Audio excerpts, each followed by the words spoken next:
Thanks. Thanks, Don. It's Dave Stinson.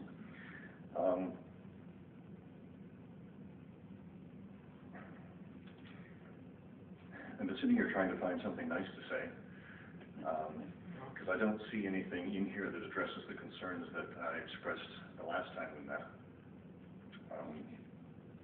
I don't have any particular reason to denigrate the engineering that's been done, so I don't want to take exception to that. In terms of the individual pieces of the individual parts of this process, I think it's the overall process that disturbs me. There's nothing in here relating to the rape of the wetland on the site, and there's no mention of any attempt to restore it. So I find that very discouraging. We have spent more time and more effort and more money on this and come to essentially the same conclusion.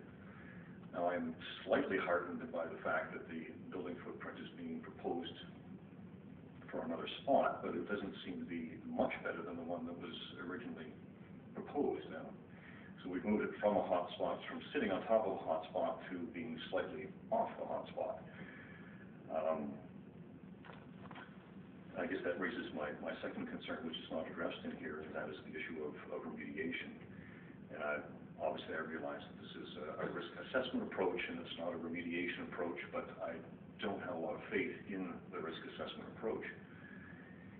And I'm going to go on and on talking about gas venting systems, monitoring of air quality, monitoring of water quality, this sort of thing. Most of this would be unnecessary if the site was cleaned up. It is a toxic waste dump, and if it was cleaned up, we wouldn't have to worry about any of that. I think a concern, I think Mary Lou raised this the last time, that we are going to have to depend on 50 years of unerring human intervention on this site. And if examples can be provided where this has always happened and without error, that's nice. But again, my heart is not warmed by that prospect. What else? Some reference was made to the official plan.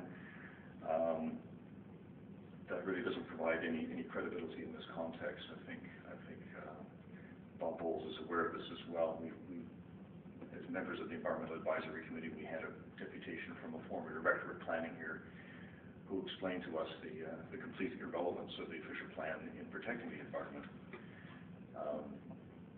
So I don't think that's really helpful in this context.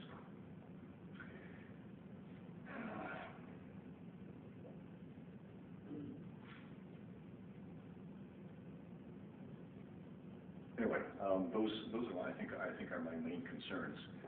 I'm still in favor of this location.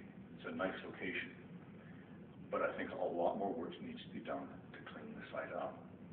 It's a sick site. If it were cleaned up and restored to some kind of health, I think it would be a lovely location. So I don't want to go on record as being against the location, but I don't have a lot of faith in the risk assessment process. Thanks. Any comments, Cynthia?